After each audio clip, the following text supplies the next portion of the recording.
So we're on day 3 of 8 now in the Drakensberg, and these are the Mnweni Pinnacles with the Mnweni needles behind. This is one of the other best views in the Drakensberg. It's pretty hard to pick favourites, but this is certainly one of them. One of the problems I have, as I've mentioned in previous videos, is that I've actually been to many of these locations many times before. So I've spent a lot of time this afternoon hunting around this area looking for foregrounds and ways to change the classic scene that you see behind me. So really I'm just looking for interesting foregrounds to create a sense of dynamism, textural variety or colour in the foreground of the image. And that's meant a lot of hunting because actually the ground is really difficult here. It's very steep as soon as you step off this plateau area that I'm on now. So I have spent some time looking around, and I have found one shot which I'm probably going to focus on for sunrise tomorrow morning, which I'm going to show you now. Right, let's talk about some shot concepts. I've obviously got you in portrait here because that is the format that I'm going to shoot in. And this is the first foreground that I'm interested in. I love these little leaves at the base of these incredibly sharp grasses that you see all over the Drakensberg. But I think that makes quite an interesting foreground.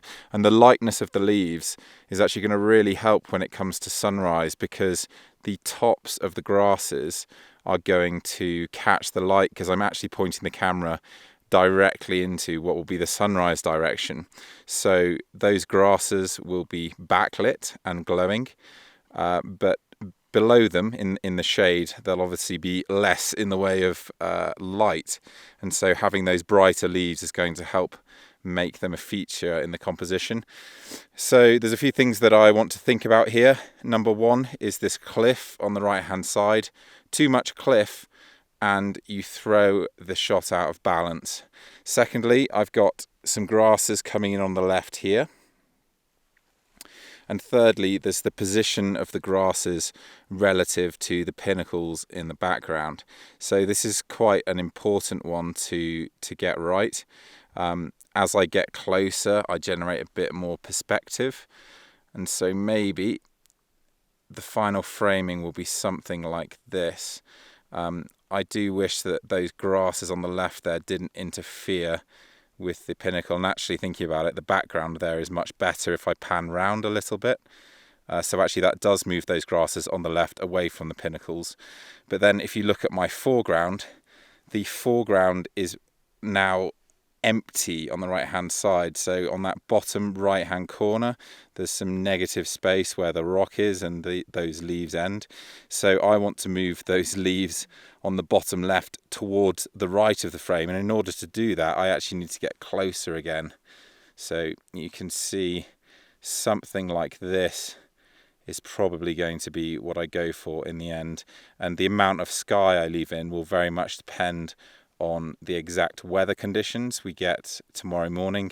At the moment high cloud is forecast, so this could be quite a nice shot if the sun can get beneath that high cloud. And here is shot number 2, and similarly to the last shot there's a couple of things I need to pay attention to.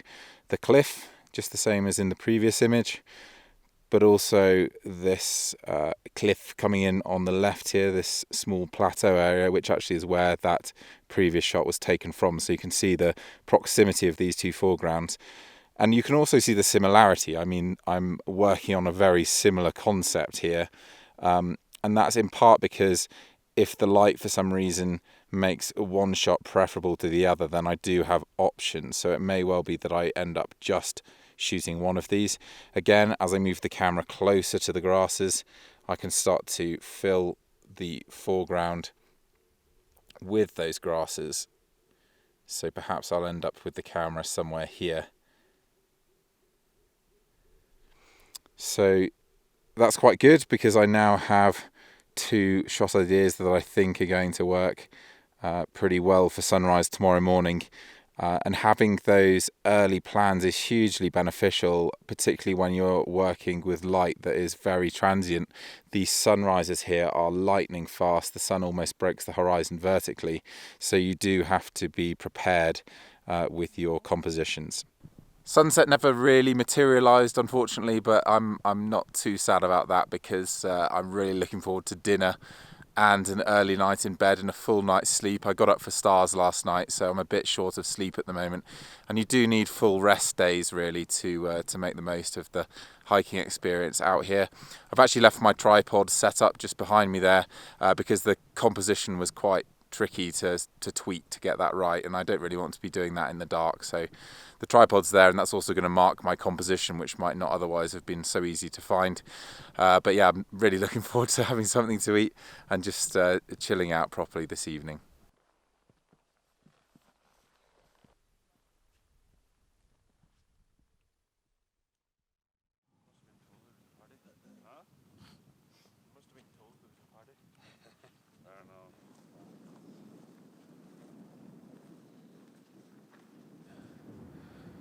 Good morning from the Mnweni Pinnacles. I'm back at the spot that I was at yesterday evening. My tripod is still here, which is great news. As you can see, we're probably going to have a really nice sunrise today, which is always something great. High cloud sunrises in the Drakensberg aren't so common, so this is good. One problem I have today that I didn't have yesterday morning is wind blowing the grasses around. So those foregrounds that I was going to shoot, they're going to be motion blurred, but I think that could actually work quite well, and it might solve a bit of a problem for me in terms of getting the depth of field I needed. Even when I was shooting at f/16 yesterday, I still couldn't get everything sharp in one shot. And that would have created a bit of an awkward job with those grasses breaking into the distance, which is too hard to explain at this time in the morning. But I am going to give this shot a go because I have shot from the edge. Actually, if you walk to the edge down here, you just get this beautiful, clean, plummeting view down into the valleys. And to be honest, my favourite way to shoot this is to eliminate the foreground altogether. But I'm quite keen to try something a bit different this time. So that's why I'm here. I've settled on one of those shots. And so soon I will start attempting to photograph it. At the moment it's still too dark. There's too little light on the midground in particular. Right, I thought I would just explain one of the difficulties with these lighting setups. A lot of people get all mixed up trying to shoot these epic sunrise scenes, and one of the huge issues is contrast.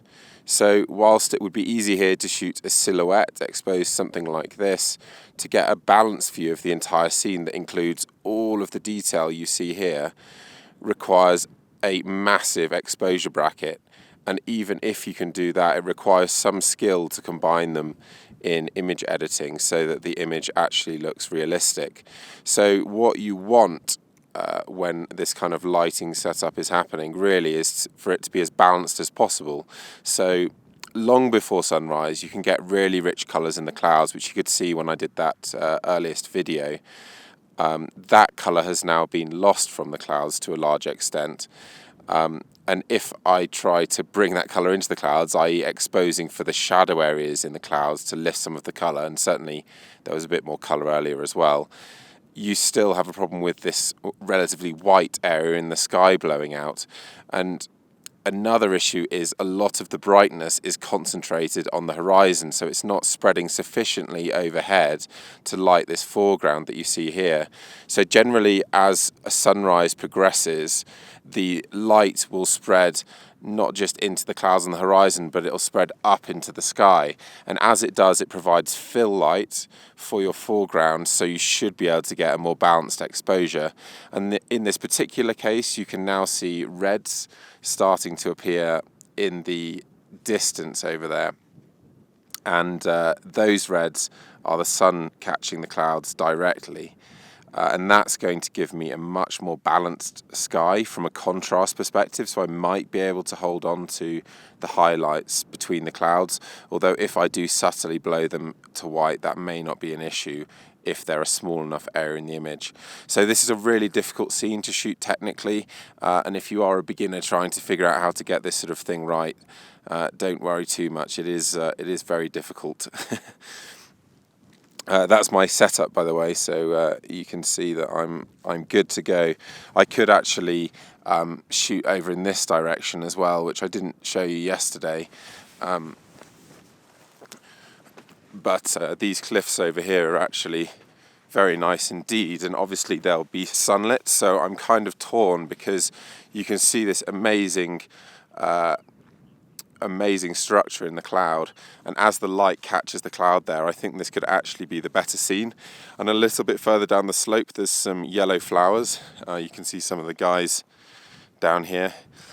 So I may try and rush to get 2 shots right, because certainly I can't imagine this scene looking much better. Although compositionally this cliff coming in on the left is a little bit hard to manage, and yet that feels a little forced leaving it out. So it's probably what I will do, but it would be nice if that cliff was just that little bit lower. So difficult because you can see the clouds are really starting to catch now. But I think I am going to have a quick go at reshooting over in this direction because that might be too good to pass up. The colours really started to kick in now. It's pretty exciting. But I'm shooting 90 degrees to the sun. I have switched my composition because look at that colour in the sky. Absolutely beautiful. I spent some time, which is why you've lost me, trying to find an arrangement of these tufts of grass with the yellow flowers in between and the sky above. So this is my composition. If it focuses, there we go. And I'm shooting an exposure bracket as well, so the darker shot does keep all the highlights, but I'm going to focus on getting this right now because the light is right at its very, very peak, and it's not going to improve from here, so I better shoot first and vlog second.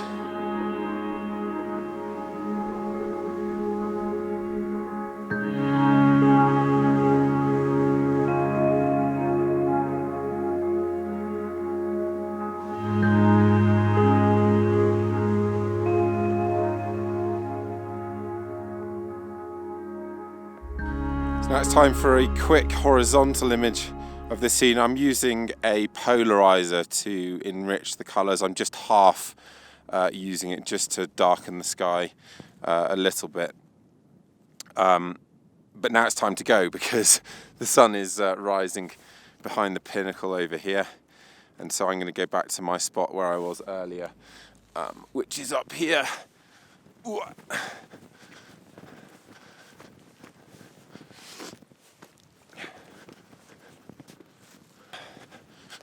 Oh, this is going to have to be a fast setup.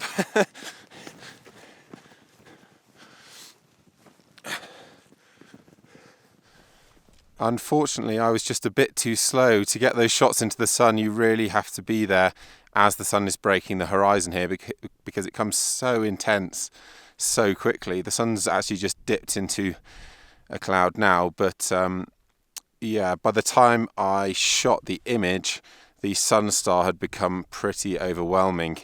And again, by the time I'd enlarged my aperture, so switched from f13 to f8 to make the sun star smaller, the sun had got higher still.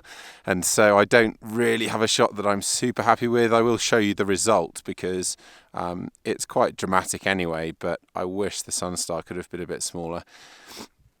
In terms of what I'm going to do now, well, you can see the cloud is currently in this bank. I'm hoping that as it gets higher, it's obviously going to hit that gap again and we're going to get strong sunlight once more. It's going to take a path that's almost vertical but slightly to the left. And then it's going to go into that band of cloud above. And as it does that, we should be in shadow, whilst it's possible that the Mnweni needles just here will be sunlit, so we could get some sun rays coming down off the needles. So I'm going to reposition myself in the hope that that shot will work. I have tried it before with a different sunrise direction, and I'm hopeful that with this cloud setup I'll get even better contrast. So the morning's not over yet. That's something that I will have to try. Of course it might not work at all, but that's what I'm thinking right now. So there is the sun dipping into the cloud. And as it's done that, there is the amazing contrast and crepuscular rays through the needles there. So that is what I'm shooting. Exactly how I'm going to shoot it, I'm not sure yet, because you've got this pinnacle coming in on the right, and really I want something fairly tight like this, but without that edge bottom right, so you end up going closer and closer to try and keep it clean. So yeah, I'll have a bit of a play.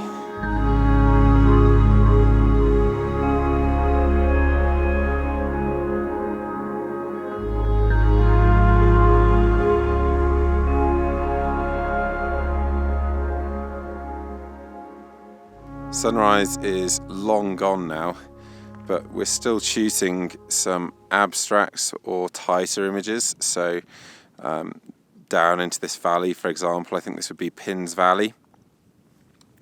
And there's the Mnweni River there. Well, a wider shot in portrait also works quite nicely for me. And then I've also been making use of these lovely ridges of light that are catching beneath the needles there. So there is plenty of potential here. But when you're looking for these compositions, you have to be really critical of balance and structure and line and all of those concepts. So it's not always easy to actually spot the shots amongst the mess. So I'll hopefully show you what I think works for me.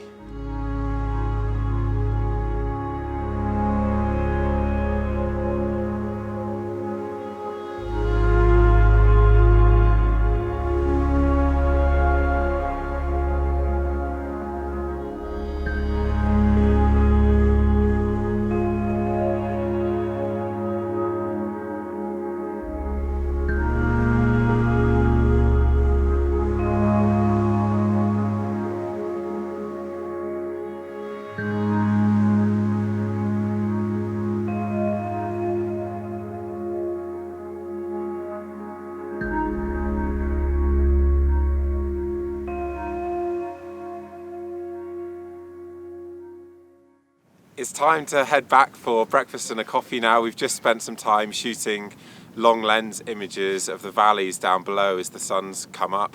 The light does get harsh after sunrise, but as the light filters down into the valleys and starts to catch some of the edges of some of these fluted spurs that make up the valleys down in the Drakensberg here, there's actually a lot of opportunity for images. So I've actually taken quite a few shots, a number of which I think could work out. But for now, that's probably going to be the end of this video, and then we're off to Rockeries today, which is a big walk around the Mnweni cutback, and then hopefully a swim in the afternoon. That was the end of a fantastic morning at the Mnweni Pinnacles, and I thought I'd go through the images in order in which they were taken, starting with this shot looking at the pinnacles themselves. This was that composition that I'd scouted the evening before, and this is an okay rendition of it. I was struggling with that contrast problem that I was describing in the video, so the horizon here is really intensely bright compared to everything else. As the eye sees it, this is near blackness, both this foreground and looking into the view itself with some quite bright light on the horizon. So this was a difficult job technically, bringing these exposures together into a scene that felt fairly balanced. You can see that some of the highlights are just starting to go, and there's this glow coming across the pinnacles from the light bleed, because the contrast is just so great. But I'm really unhappy with the color palette of this one. Compositionally it's okay. I'm not sure that I actually like the motion blur of these grasses in the foreground. It's a horrible combination between sharpness and blur that I find a little bit unpleasant. So whilst I think I did a decent job technically, this just doesn't tick the boxes for me in terms of doing justice to the scene. I have to say I was pretty blown away by the colour we had that morning. It really was an absolutely spectacular sky, and as I mentioned, it's not so often that you get these amazing high cloud sunrises or sunsets in the Drakensberg, although it seemed we were particularly lucky on this trip because this wasn't the only amazing display of colour that we had. And compositionally and creatively, I'm really quite happy with this image. I think the bit of motion blur that's going on here is quite pleasant, incidentally, in contrast to that previous shot, because you've got a much nicer transition between sharpness and softness. It's not quite so in your face, so it's more of an element of interest in the image rather than a distraction. In an ideal world, some of these flowers might have been arranged in a different way. I'd love to have a line contained within the frame. As it is, it feels that this line of flowers just dips in and clashes with the bottom of the frame, and I had to play with different crops of this bottom edge, but I think ultimately I'm better off just accepting a compromise here, because you never can find a perfect scene. Equally, I included this cliff on the left thinking that I would crop it out, but actually I've left it in.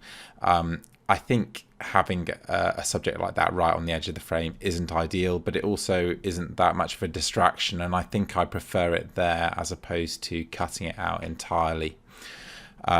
The highlight in this cloud here was a bit of an issue. I think it's okay the way it's rendered now, but I might revisit this and just see if I can make a better job of the colours. But otherwise, I'm very happy with this image, and it's quite different to what I have from this area, so I'm really pleased with it.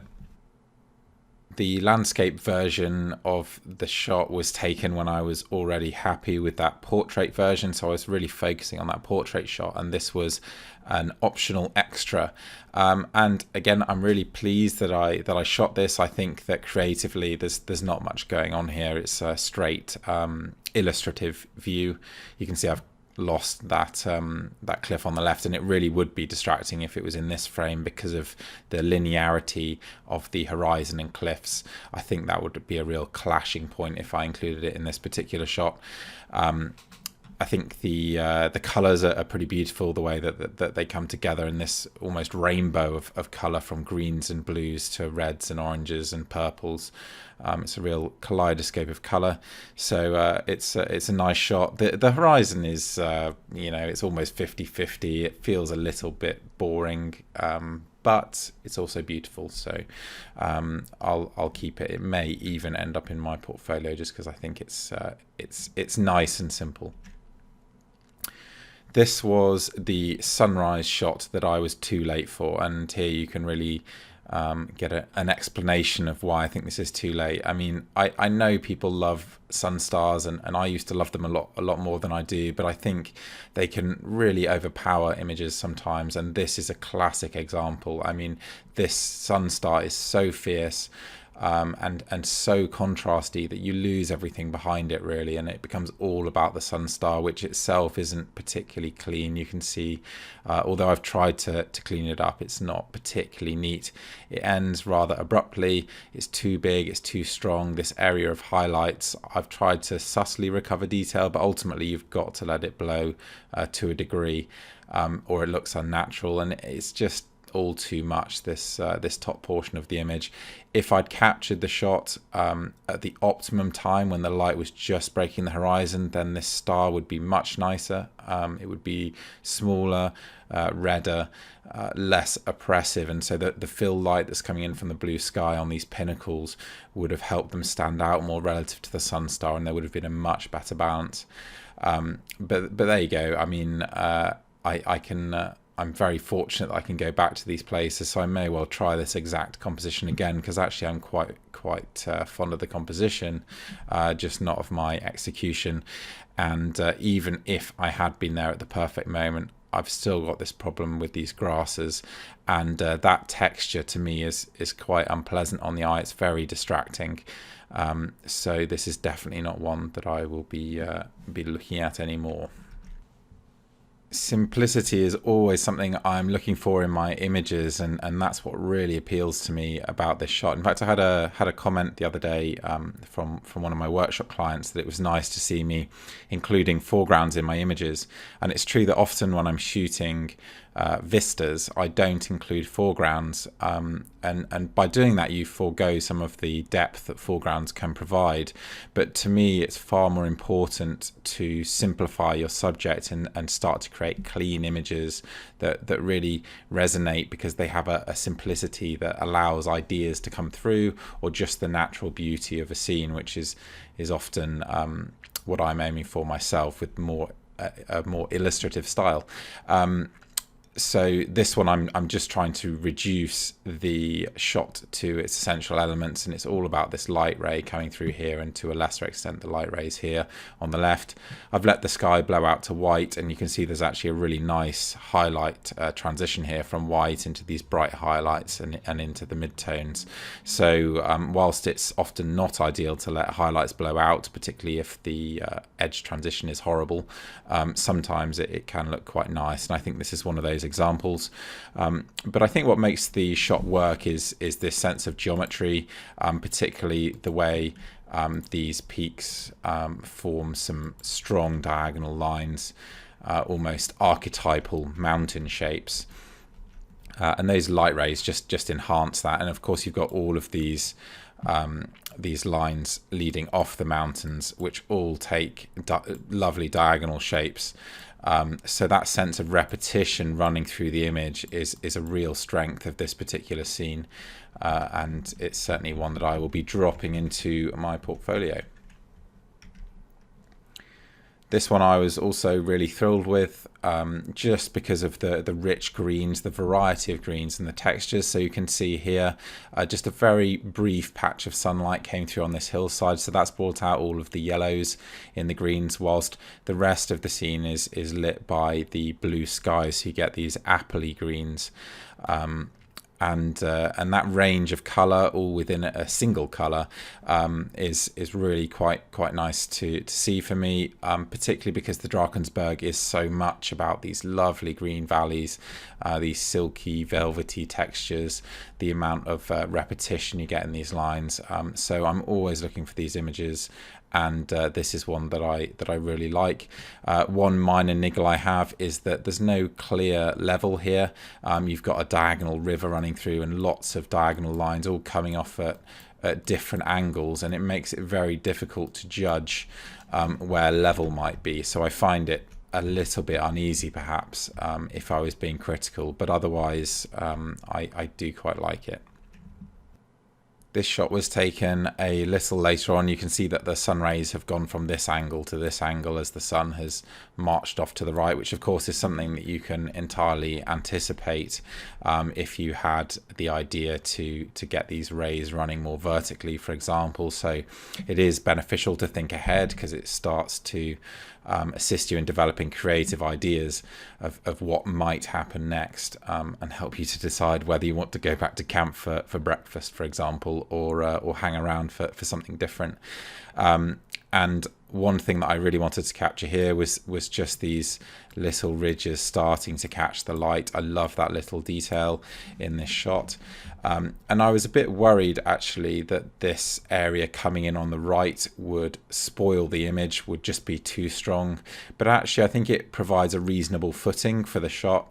And because we've got these diagonal lines again, it actually ties together fairly well, and then you obviously have the very strong focal point of these peaks at the back.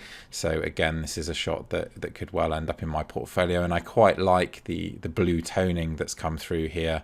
The sun is that much higher that the warmth of the previous shot has entirely disappeared, and I think I quite like the freshness that these blue tones bring. And finally, looking down at the Mnweni Valley, I've had real difficulty with this one, with the contrast leading into the background, with the haze coming in and blues being introduced, which I've tried to reduce to a degree, but then that brings in color shifts, and I may revisit this one in terms of the color palette and contrast and so on. But I do like the sense of depth, and I like that we have this tributary river feeding into the Mnweni River, which then flows around the corner. So there's almost an S curve going on here, although I wouldn't read too much into that. But you can see the one of the previous shots that I showed you is just a subset, which I do think is a stronger image. But nevertheless, I think this does accurately capture that very, very beautiful view into the Mnweni Valley. And this shot has a degree of appeal for me as well, because I've hiked around in these lower valleys, so I have a strong sense of context for where this shot actually is. So it may end up in my portfolio if I can address those colour issues. But overall, that was a pretty productive morning, and one of a few that we had in the Drakensberg. So I'm really looking forward to some of these next videos, particularly I think in 2 videos time, when we encountered a storm whilst we were mid-hike, which produced some pretty cool shots. That said, I'm very busy in the coming month or so, both with having a break with my girlfriend and with running trips. So I may struggle to get through producing these videos, but I'll have to wait and see.